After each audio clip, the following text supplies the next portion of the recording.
अपने को ज़्यादा खास हुआ नहीं है।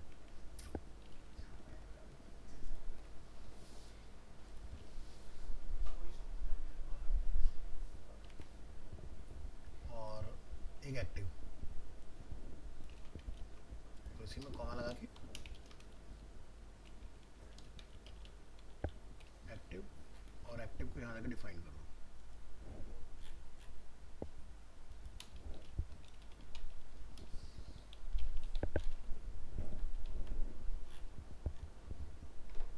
ट्रांजिशन यूज़ कीजिएगा।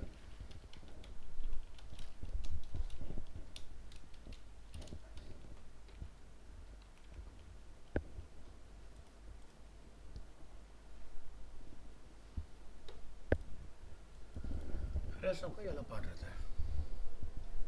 तो अभी अगर हम लोग मोबाइल मोड में आते हैं, ठीक है, तो हमारा रिस्पॉन्सिव हो गया ऊपर वाला पार्ट, लेकिन हमारा वो वाला पार्ट बाहर निकल गया इधर, है ना। तो इस पार्ट के लिए हम लोग नेविगेशन किस तरह से डिज़ाइन करें, तो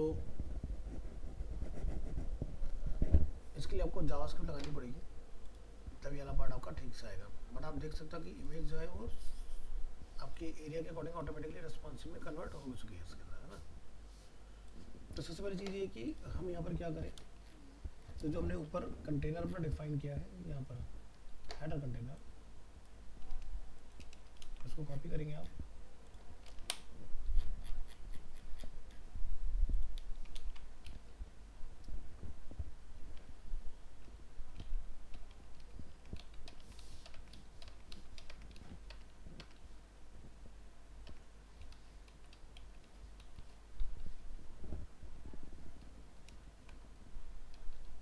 विड्थ को आप ऑटो करेंगे,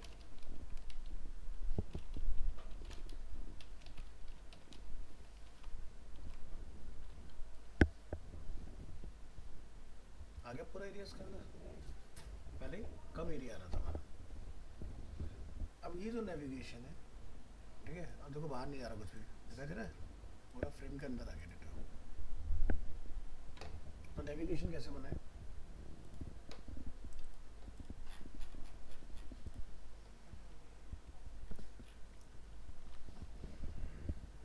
पहले आपको सिंपल नेविगेशन बनाना सिखाते हैं।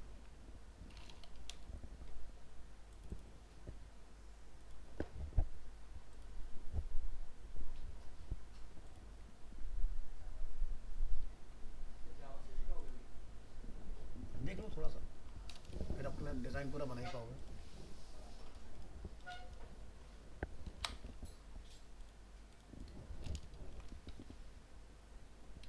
इतना पार्ट हम लोग कॉपी कर लेंगे यहाँ से।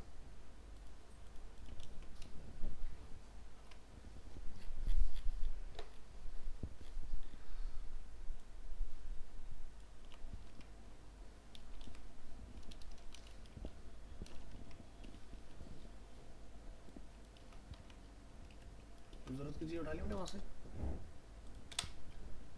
चलो, तो एक रेस्पॉन्सिव नेबर बनाने के लिए हमें क्या करना है, इसको रेस्पॉन्सिव नेब का नेम दे दो।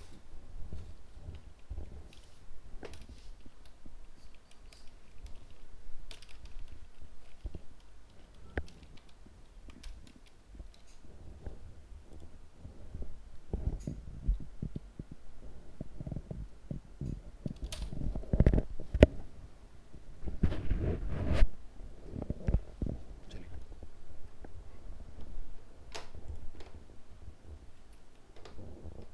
तो जनरली होता क्या है कि हमारी जो वेबसाइट्स होती हैं, जैसे कि एग्जांपल से समझते हैं, तो होता क्या, जब मोबाइल मोड आता है ना हमारा, तो एक बर्गर आइकन हमारा ऑटोमेटिकली एक्टिव हो जाता है साइड के ऊपर, है ना। और फिर हमारा ड्रॉप डाउन एक ओपन होता है ना। तो इस पार्ट के लिए आपको क्या करना है, इधर जाइए और यहाँ पर आपने जाके कुछ CSS के लिए डिफाइन कर लेना है। तो पहले स्ट्रक्चर बना लो, जैसे कि div एंड div क्लोज। इससे जाके क्लास डिफाइन कर देंगे लाइक टॉप नेविगेशन, और इसका आईडी दे दो माई टॉप नेव। ये हमने यहाँ पर डिफाइन किया।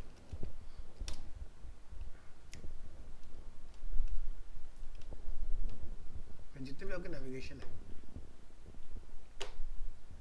वो आपने यहाँ से कॉपी कर लेना है।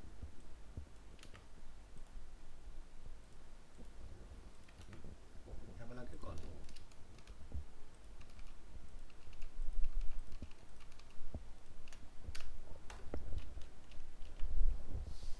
तो जब तक ड्रॉप डाउन नहीं आ रहे तब तक आप डायरेक्ट भी चला सकते हो।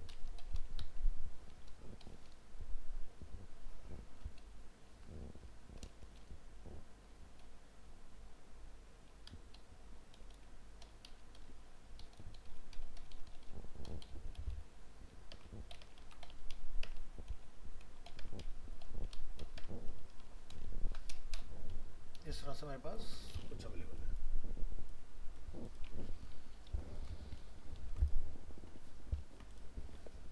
तो ऊपर आइए, यहाँ पर जाकर लिखिए डॉट टॉप नैव। टॉप नैव क्यों डिफाइन करें, ये हमारी कंटेनर है, ठीक है। इसमें जाके आप डिफाइन करेंगे बैकग्राउंड कलर, जो भी आप रखना चाहते हैं वो डिफाइन करो। नेक्स्ट एक प्रॉपर्टी आती है ओवरफ्लो। अगर डेटा हमारा ज़्यादा होता है तो वो क्या हो जाए, हाइड हो जाए इसके अंदर। तो आपने देखा भी वहाँ पर जब हमारा डेटा मोबाइल मोड में आया तो सारे नेविगेशन उसके अंदर रिवील हो रहे हैं, वो हम नहीं चाहते। इसके बाद इसके अंदर टॉप में जितने भी ए टैग हैं उसके लिए आपको एक कॉमन प्रॉपर्टी लिखो। जैसे हम यहाँ जाते हैं डिफाइन कर देते हैं कि भाई फ्लॉट जो है वो लेफ्ट हो जाए एग्जाम्पल, और डिस्प्ले जो है वो ब्लॉक हो जाए, क्योंकि ए टैग नॉन ब्लॉक कंटेंट होता है तो आपको उसको ब्लॉक बनाना पड़ेगा। कलर डिफाइन कर लें कुछ इस तरह से, और अलाइनमेंट रख लेंगे सेंटर।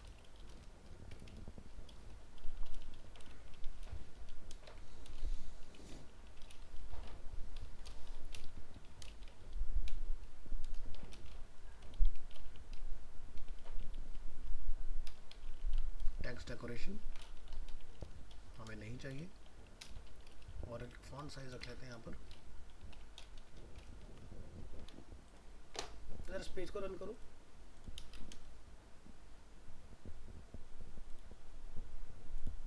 ये कहाँ सेव हो गया हमारा, सेव वाला नहीं हो रहा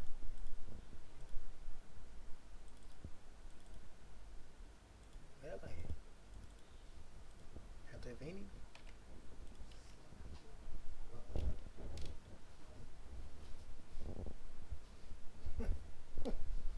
नो जाने बैच में चला गया।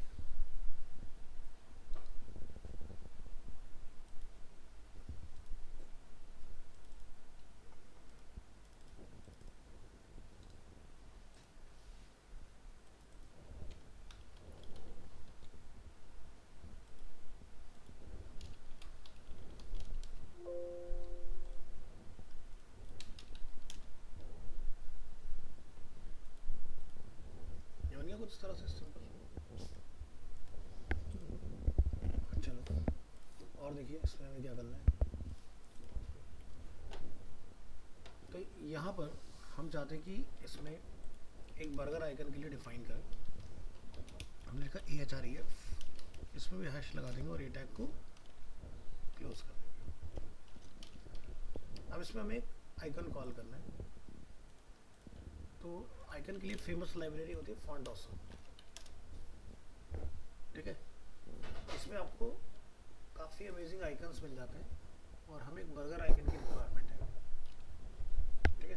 तो हम लोग क्या करेंगे, यहाँ पर ये देख सकते हो यहाँ पर 30,000 प्लस आइकन्स यहाँ पर अवेलेबल हैं।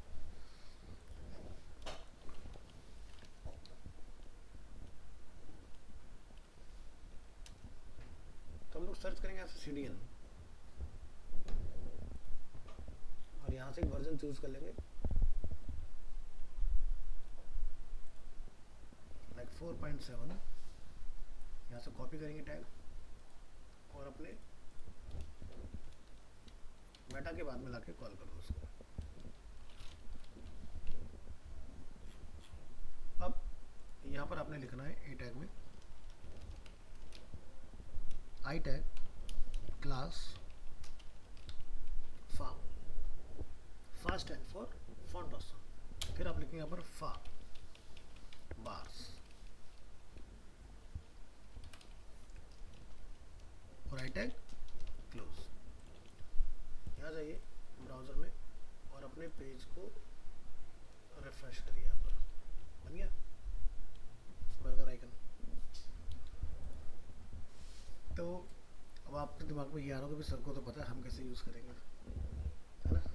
तो लाजमी है। तो बेसिकली क्या होता है कि आपको यहाँ पर आइकन्स जो है ना थोड़े स्टडी करने पड़ेंगे, कौन कौन से आइकन्स होते हैं, ठीक है? और इसका एक डॉक्यूमेंटेशन आपको मिलेगा। तो जिस तरह की भी लैंग्वेज के साथ आप काम करें उस तरह से उसमें आप यूज़ करा सकते हैं इसको। तो जैसे एग्जांपल के लिए मैंने यहाँ पर सर्च किया बार्स, ठीक है?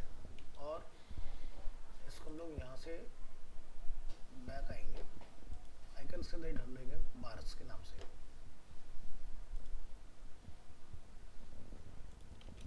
दिखाई दे रहा बार्स? तो आपको नाम खुद ही याद हो जाएंगे किसके क्या नाम होते हैं।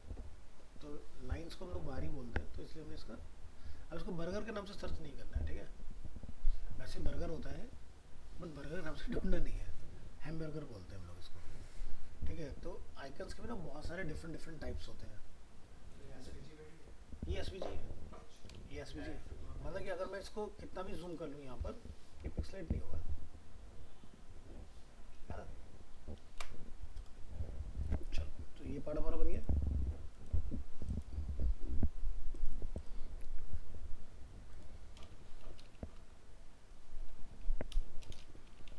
मैं इसको क्लास ऑफर कर देता हूँ लाइक आइकन, और जावास्क्रिप्ट के लिए मैं एक फंक्शन इसमें पहले से डाल के छोड़ देता हूँ, जैसे कि माई फंक्शन। तो जब हम लोग इसमें जावास्क्रिप्ट ट्रिगर कराएंगे तो हम लोग यहाँ पे लिखते हैं जावास्क्रिप्ट वॉइड। नहीं तो क्या होता है बाय डिफॉल्ट हमारा ए टैग जो होता है रिफ्रेश हो जाता है, पेज को रिफ्रेश करता है। अब ये रिफ्रेश नहीं करेगा, यहाँ पर जीरो वैल्यू डाल के छोड़ दो उसको, तो एक बटन की तरह बिहेव करेगा। जैसे एग्जांपल यहाँ समझो, आप पेज को रिफ्रेश करिए, आप किसी लिंक पर क्लिक करो, देखो ऊपर आपको रीलोड होता दिखाई देगा। अच्छा यहाँ पर भी खाली है ना इसलिए नहीं दिखाई देगा, ठीक है? बट इस वाले में आपको कुछ भी नहीं होगा, जो बाकी में हो रहा है ना हैश लिख कर है इसमें वो भी नहीं आएगा आपका, डिफाइन दिखाई देगा यूआरएल में। बाकी में क्लिक करोगे तो यूआरएल में हैश लग गया। तो अब इस पर जावास्क्रिप्ट का फंक्शन हमारा वर्क करेगा। चलो इतना पार्ट हमने बना दिया इसका बेसिक। ए टैग हमने डिफाइन कर दिया, अब आपको उसका हवर वगैरह डिफाइन करना है, तो हम लोग यहाँ जाकर डिफाइन करेंगे।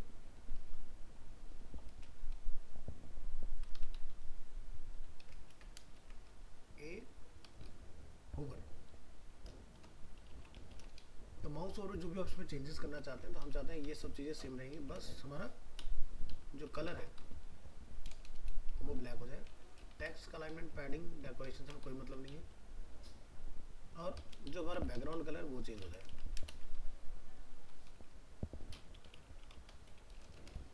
बैकग्राउंड कलर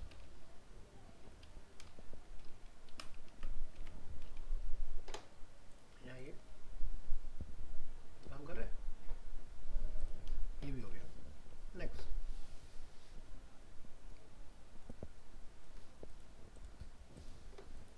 इसका एक एक्टिव के लिए डिफाइन कर दो, डॉट एक्टिव। एक्टिव पर हम चाहते हैं कि हमारा जो बैकग्राउंड कलर है वो कुछ डिफरेंट हो,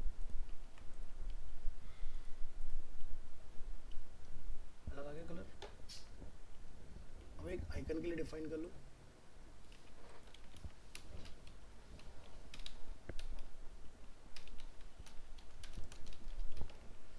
आइकन जो है वो हमारा बाय डिफॉल्ट नहीं दिखाई देगा, ये तभी दिखेगा जब मोबाइल मोड एक्टिव होगा। तो इसको हम लोग बोलेंगे डिस्प्ले नन, मतलब लेयर ऑफ होगी इसकी एक तरह से, ये डोम से गायब हो जाएगा, ठीक है? ये कब आएगा? जब 600 की विड्थ होगी उससे पहले गायब रहेगा। हमने आइकन को यहाँ से गायब कर दिया। अब आपका जावास्क्रिप्ट का काम स्टार्ट होगा इसके अंदर, और उससे पहले मीडिया क्वेरी लिख लो।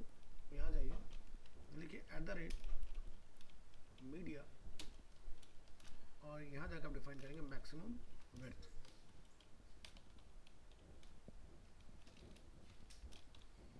डिफाइन कर लो 600 पिक्सल्स और करली ब्रेसेस लगा कर उसको अपेंड करेंगे। तो हमारा जो मोबाइल मोड आएगा,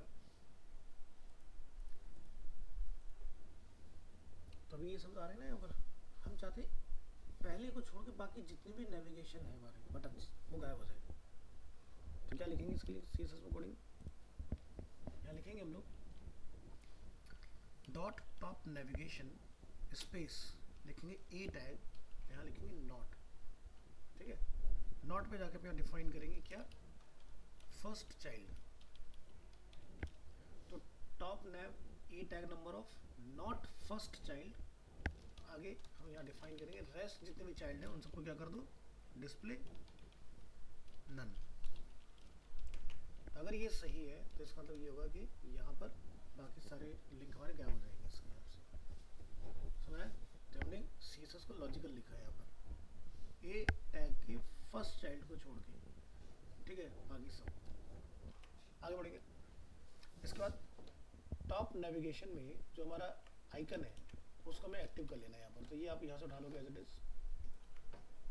हालांकि कॉल,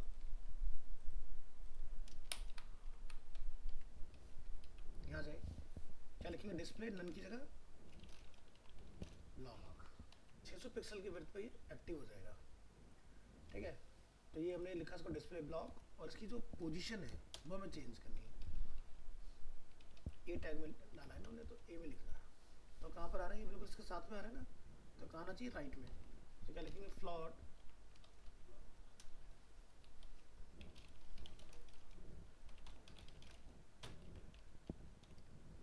ऐसे होता है ना वेबसाइट के अंदर। तो हमने यहाँ से मोबाइल मोड से बाहर डेस्कटॉप मोड आया तो नेविगेशन ऐसा हो जाएगा, मोबाइल मोड आएंगे तो ऐसा हो जाएगा। तो अभी तक देखो कहीं कोई जावास्क्रिप्ट नहीं, सब कुछ CSS चल रहा है, ठीक है। इसके बाद क्या होगा, नेक्स्ट स्टेप, यहाँ पर हम डिफाइन करेंगे इसके अंदर कि जो पोजीशन है हमारी वो रिलेटिव होनी चाहिए। अभी तक हमने पोजीशन से रिलेटेड कोई भी काम नहीं किया हुआ है, ये आगे जाके टॉपिक आता है, बट चलो एक नया बार बना रहे हैं तो देख लो। तो यहाँ लिखेंगे डॉट टॉप नेव डॉट रिस्पॉन्सिव, और इसमें जाके आपने लिखना है पोजीशन एब्सोल्यूट।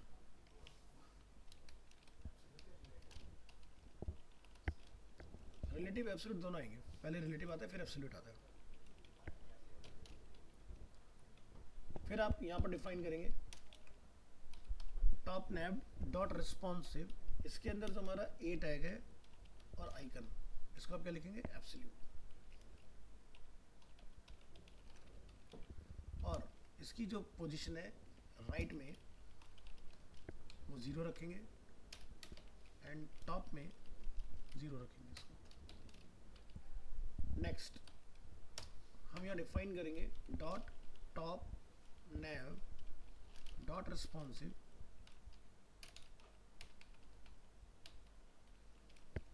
स्पेस ए टैग, इसको आप लिखेंगे फ्लॉट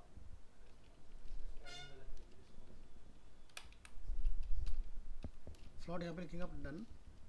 हमने पहले फ्लॉट क्या डाला टॉप में लेफ्ट, अब हम लोग क्या रखेंगे, फ्लॉट नन।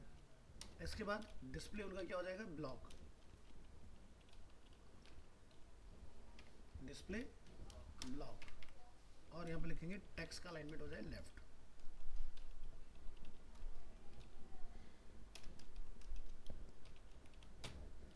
ये हमने कुछ डिफाइन किया इसके अंदर। अब ये जो हमने लिखा है रेस्पॉन्सिव का मतलब क्या है, यहाँ पर हमने रेस्पॉन्सिव का तो जिक्र किया नहीं।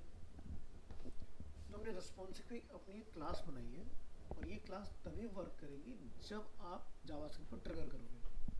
तो हम इसको JS में डाल देंगे।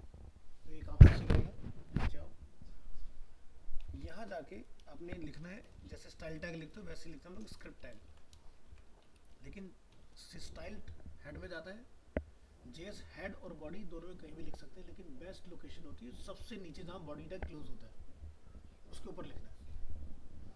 यहाँ जाके आप इसमें इसके लिए जावास्क्रिप्ट डिफाइन करेंगे। तो आप यहाँ लिखेंगे एक फंक्शन, हमने फंक्शन क्या बना रखा है ऊपर, माई फंक्शन कर्ली ब्रेसेस, यहाँ जाके हम लोग लिखेंगे एक variable x equal to document dot get element ID हमने क्या रखी है, माई टॉप नेव लिख रहा है ना, ये माई टॉप नेव। लॉजिक लगाएंगे if X dot class name triple equal to is top nav, तो ये टॉप नेविगेशन आ गया। तो हमने यहाँ पर कंपैरिजन ऑपरेटर का यूज़ किया है, LHS RHS स्कूल टाइम में हम सभी ने पढ़ा हुआ है। तो यहाँ पर हम लोग लिख रहे हैं क्लास नेम, अगर हमारा क्या है टॉप नेविगेशन, तो हम लोग क्या लिखेंगे एक्स डॉट क्लास नेम, उसमें ऐड करो साथ में हमारी कौन सी क्लास, रेस्पॉन्सिव।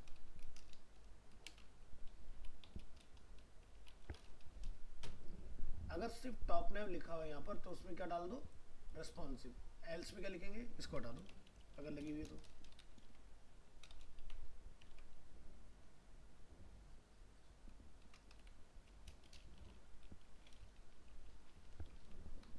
ठीक है, ये हमारा जावास्क्रिप्ट हो गया इसके अंदर। अब इसको यहाँ जाके आपने टेस्ट करना है, तो यहाँ पर क्लिक करेंगे, नेविगेशन खुल गया, इसको क्लिक करेंगे तो बंद हो गया, है ना। अब इसमें हमें क्या करना है, मैं आपको यहाँ पर F12 कर रहा हूँ, मोबाइल मोड को एक्टिव कर देता हूँ रेस्पॉन्सिव को, और यहाँ पर आपको चेक करके दिखा रहा हूँ कुछ, ज़रा ध्यान से देखिएगा। अभी यहाँ देखो टॉप नेव लिखा रहा है खाली, तो जावास्क्रिप्ट क्या करती है, जैसे मैं बर्गर बटन दबाता हूँ ना, उसमें क्या डाल देता है वो, रेस्पॉन्सिव की क्लास, और जब मैं वापस से इसको दबा देता हूँ तो वो रेस्पॉन्सिव की क्लास को इसमें से हटा देता है। लेकिन यहाँ पर देखो क्या हुआ, गड़बड़ हो गई, रेस्पॉन्सिव टॉप नेव हो गई क्लास, तो जब आप दोबारा क्लिक करो तो चलेगा नहीं, तो इसको सही करना पड़ेगा आपको। यहाँ जाके हमने क्या मिस्टेक की, जरा ढूंढो, हमने यहाँ लिखा है रेस्पॉन्सिव और यहाँ लिखा हमने टॉप नेव एक्स डॉट क्लास नेम, हमने प्लस लिख दिया, प्लस नहीं लिखना बस, अब सही है। तो फिर से चेक करेंगे टॉप नेव, हमने क्लिक किया, टॉप नेव स्पेस क्या लगा, रेस्पॉन्सिव, फिर से हमने इसको बंद किया तो देखो रेस्पॉन्सिव डिलीट हो गया, फिर ऐड किया, फिर रिमूव किया, फिर ऐड किया, फिर रिमूव किया। तो ऐसे बनता है रेस्पॉन्सिव नेविगेशन। ठीक है, तो मेजर काम जो है वो HTML CSS का ही है, बाकी का जो काम आता है वो जावास्क्रिप्ट का। जावास्क्रिप्ट टॉगलिंग का काम करिए, ऑन ऑफ, है ना। तो जैसे मतलब हमारा इलेक्ट्रिक बोर्ड में स्विच लगा हुआ है, तो इसमें जो बटन है दैट इज अ JS, कि वो सर्किट पूरा कर देता है, ब्रेक कर देता है। सर्किट जैसे पूरा होता है, फैन ऑन या लाइट ऑन, सर्किट का आपने ब्रेक किया, लाइट या फैन हमारा ऑफ हो जाता है उस केस में। जैसे कोडिंग में ये गैप्स का जो सेंस है, हाँ, सब हर चीज़ में कई बार ऐसे लिख दो ऐसे लिख दो, तो वो कहाँ पर गैप से कन्फ्यूजन मुझे बताओ, मैं क्लियर करता हूँ गैप का डाउट। जैसे कि क्या नहीं नहीं ऊपर करना है उसको, जैसे कि हाँ ये होवर के नीचे नहीं नहीं और नीचे, और ये हाँ टॉप नया जैसा आपने ऐसे ऐसे लिखा हुआ है ये गैप डिस्प्ले छोड़ का। के, ये गैप छोड़ के, हाँ, ये जो गैप, ये वही बंद हो सकता है। ये देखो क्या होता है, ये हम लोग यहाँ पर @media क्वेरी को स्टार्ट कर रहे हैं, इसके नीचे बिल्कुल ये क्लियरली बंद हो रहा है, यहाँ से ये क्लास स्टार्ट हुआ, ये यहाँ क्लोज हो गया, तो इससे आपको अब जैसे सब हम लोग एक ही लाइन में आगे मिला देंगे ना बिल्कुल, तो कन्फ्यूज़न हो जाता है, आपको पता ही नहीं चलता कि कौन सी चीज़ कहाँ शुरू हुई कहाँ बंद हुई, फिर आपको कोड में ढूंढने में मुश्किल होती है। तो बेस्ट प्रैक्टिस यही होता है कि टैब लगा के लिखो, कोड एकदम क्लियर दिखना चाहिए, कहीं कोई छूट तो नहीं रहा इसमें। ठीक है, मैं हर एक चीज़ को बिल्कुल नीट एंड क्लीन लिखता हूँ इसलिए, ताकि समझ में आए, कोई चीज़ छूट रही होगी तो पता चल जाएगा। क्योंकि HTML जो है ना एरर नहीं देता कोई भी कि भाई यहाँ गलती हो गई बट जावास्क्रिप्ट वगैरह में क्या होगा, गलती अगर होगी तो पता चल जाती है कि आपका कुछ मिस्टेक होता है, कंसोल में हम लोग रीड कर सकते हैं उस एरर को। HTML CSS का कोई एरर नहीं आता। ठीक है जी, तो नेविगेशन बनाना समझ में आया कैसे बनेगा। अब जहाँ पर हम लोगों ने ये लिखा हुआ है ना होम, ये जो होम होगा हमारा, ये एक्चुअल में क्या होगा, बर्गर आइकन होगा, सॉरी बर्गर नहीं, लोगो आइकन होगा हमारा ये। तो हम इसको यहाँ से कॉपी करके यहाँ लिखेंगे imgsrc images slash logo dot png alt like this। तो बन गया बर्गर का नेम बार। और इसके बाद यहाँ से हमारा अब ये नीचे की तरफ नेविगेशन वर्क करेगा। ठीक है, अगर आप ये चाहते हैं कि आइकन जो है वर्टिकली इतना हाइट पर चला गया, ये अलाइन हो जाए, तो अलाइनमेंट अब आप जानते हो डिस्प्ले फ्लैक्स वगैरह प्रॉपर्टी लगा के हम लोग कैसे इसको सेंटर वगैरह लेके आते हैं। तो अब बस आपको काम इतना रह जाता है इस कोड को उठा के उसमें डालने का रह गया था। तो ये आपका रेस्पॉन्सिव नेविगेशन बन के तैयार है। अब ये तो हमने यहाँ पर बनाया है, ये लेफ्ट में आ रहा है, मुझे राइट में चाहिए, तो आप यहाँ पर क्या करेंगे, इतने पार्ट को एक यूएल वगैरह में डाल सकते हैं और उस पार्ट को पकड़ के आप राइट में लेके जा सकते हो। तो हम यहाँ जाके अगर कुछ कोड कर लें इस तरह से, इस पूरे पार्ट को कट करके यहाँ पर यूएल यूएल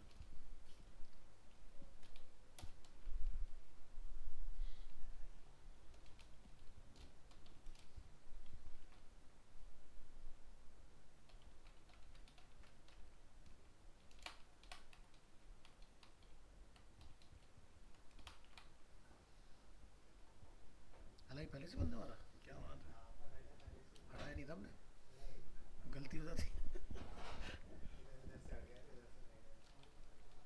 चलो यही तो दिक्कत है, पता नहीं चलता कई बार। चलो ये हमने बना लिया इस तरह से, तो इसकी डिजाइनिंग कुछ इस तरह से आ रही है, सीढ़ी नुमा। चलो तो ऐसा इसलिए हो रहा है क्योंकि हमने यहाँ पर कुछ ए टैग कवर फ्लॉट लेफ्ट वगैरह सारी प्रॉपर्टीज हमने अपनी डाली हुई है। तो अब यहाँ पर क्या करेंगे, इसको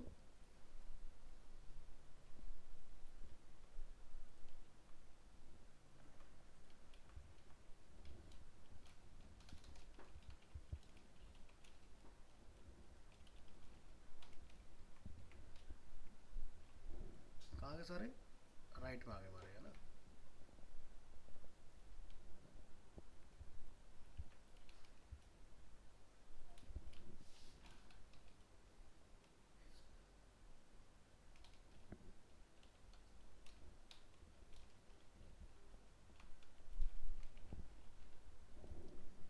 ठीक है,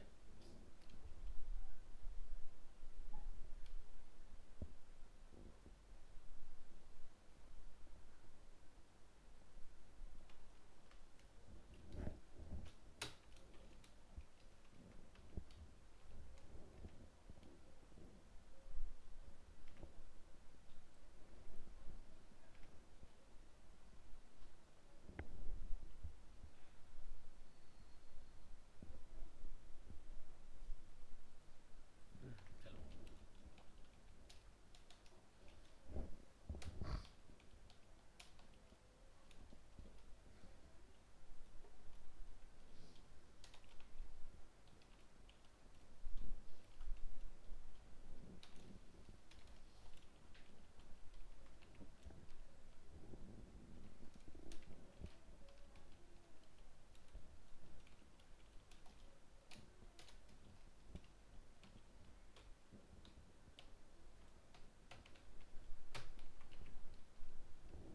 परफेक्ट, एकदम वर्टिकली।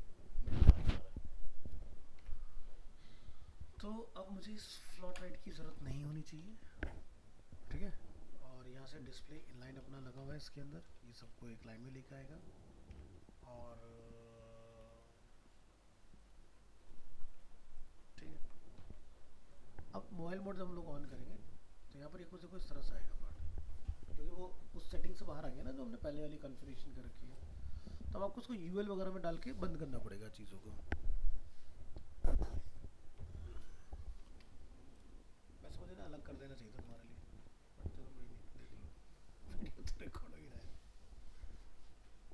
तो यहाँ पर हम क्या लिखेंगे, A not first child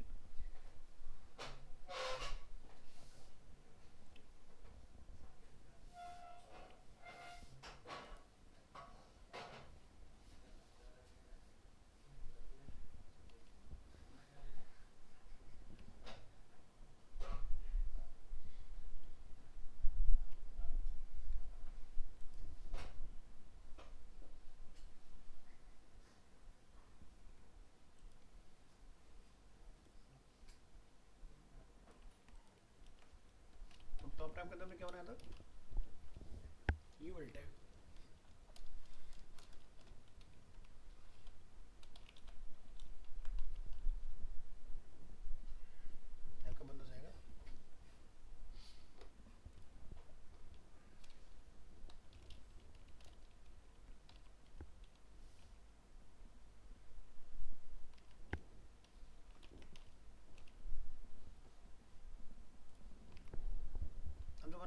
application का हमने वो डाला था ए टैग किधर है वो ऊपर आओ, ये यूएल के अंदर है, उसको अपन क्या करते हैं बाहर निकाल लेते हैं यहाँ से।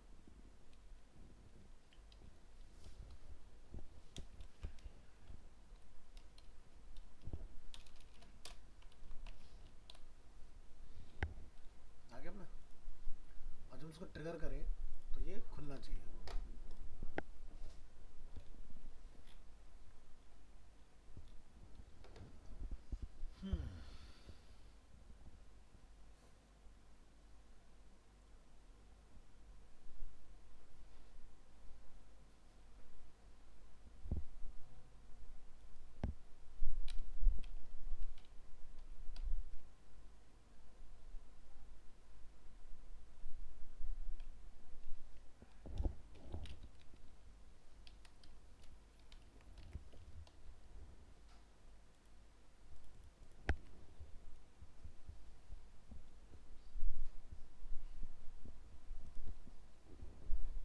तो टॉप nav डॉट रेस्पॉन्सिव इसके अंदर में कौन सा टैग डाला था यूएल,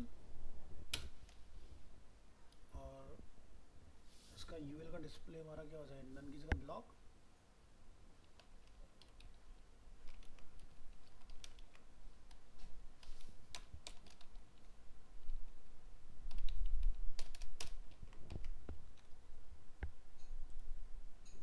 ठीक है, और ये नीचे आना चाहिए बाहर हमारा, ठीक है।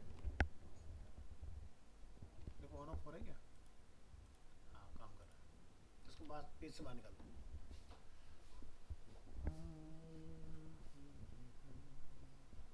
तो यूएल में फ्लॉट नन का कोई रोल नहीं है, हमने फ्लॉट यूज़ किया था इसको भी काम नहीं सर डालो। इसके बाद आपने यूएल के अंदर एलआई को टारगेट करना है, और इसके बाद ए टैग।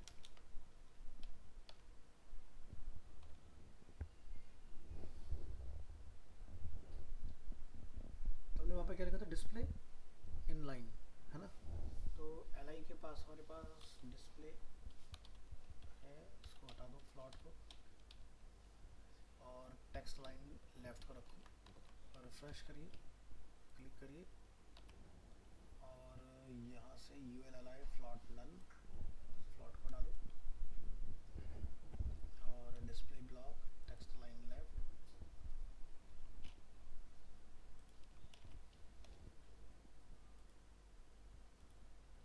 और एलआई के अंदर हमारा क्या है 8 है।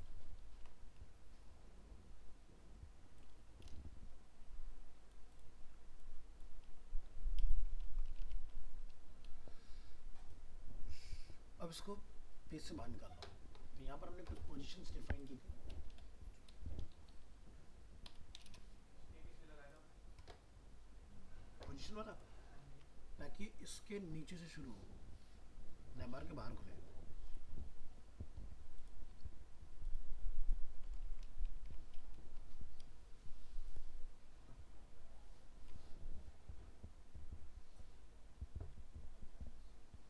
एक हमने लगाया था रिलेटिव, एक लगाया था हमने एब्सोल्यूट। तो ए आइकन एब्सोल्यूट राइट टॉप 0,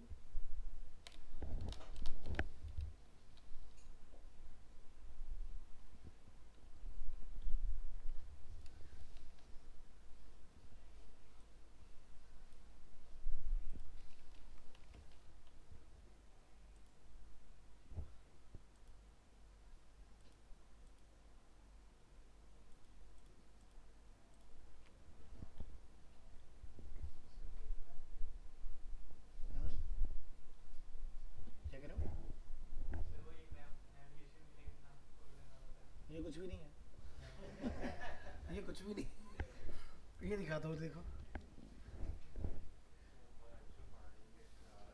तो ये देख रहे हो इसके अंदर ड्रॉप डाउन भी खोलना है अभी, तो हाँ ये भी कुछ नहीं है, मतलब इस ये भी बहुत आसान है अगर हम लोग इसकी बात करें, तो थोड़ा टाइम लगता है सेटिंग करने में।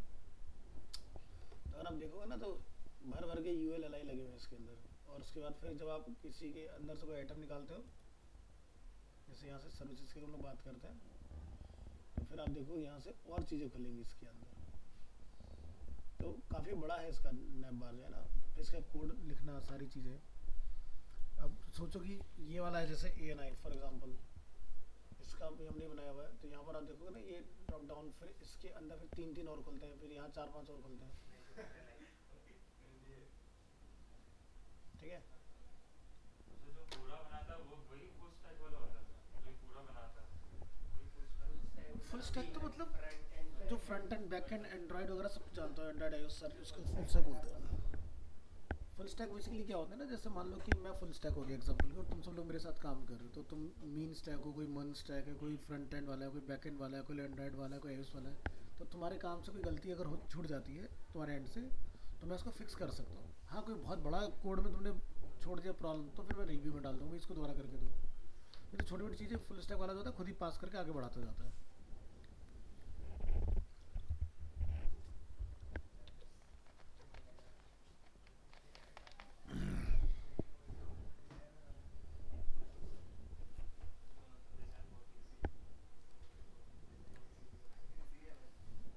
भाई अभी मोस्टली डिजाइन का भी आ गया। अभी पहली सीढ़ी भी नहीं चढ़ी हमने। चलिए नहीं है, बस बेसिक बेसिक। अभी तो बस यूज टू हो रहा है कि भाई ऐसा होता है। अब जैसे अब मैं जैसे एग्जांपल देता हूँ ना हमेशा अपना कि मैंने इतने साल गुजार दिए इस चीज़ के अंदर, ये नहीं कि सिर्फ मैंने टाइम पास किया, इसके साथ सीखा बहुत कुछ, लेकिन उसके बाद इतना पढ़ने का लगता है कि 3% से ज़्यादा नहीं आता अब भी। तो सोचो अगर मैं 3% 24-25 साल के बाद, तो हम कहाँ पर हैं, माइनस में।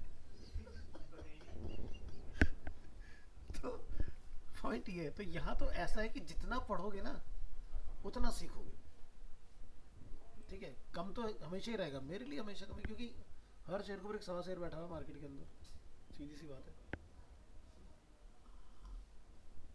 कोडिंग में अच्छी चीज़ पता क्या लगती है कि हम शुरू कहाँ से करते हैं, बिल्कुल ब्लैंक कैनवस से, और चीज़ें लिखते लिखते कोड में क्या क्या चीज़ें बनती चली जाती हैं हमारी। तो ये पूरा यहाँ से ऑपरेट होता है। सॉफ्टवेयर जो होता है विजुअली ऑपरेट होता है, कोडिंग विजुअली ऑपरेट नहीं होती, कोडिंग यहाँ से चलती है, बस आपने सोचा और लिखते जा रहे हो थोड़ा थोड़ा चीज़ें। तो यहाँ है एक्चुअल में जो डेवलपर होता है ना, उसको बस टास्क मिलता है कि भाई कुछ ऐसा चाहिए, और वो बंदा एक्चुअल में काम करता है। बट जो डिज़ाइनर होता है, आज के डिज़ाइनर डिज़ाइनर नहीं, वो कॉपी पेस्ट करते हैं, ठीक है। डेवलपर वाले का काम नहीं मिलता कहीं भी, उसको तो हर बार कुछ नया बनाना है, और उसके लिए लगता है फिर लॉजिक, और जब तक बंदा लॉजिकल नहीं होगा तब तक वो काम नहीं कर पाएगा। ये सारी चीज़ें नहीं, ऐसा किसी के पास नहीं होता भाई, सब करते करते आती है चीज़ें। तो इसलिए डेवलपर को बोलते हैं रचनाकार, जो कुछ भी बना दे, जो बोला जाए।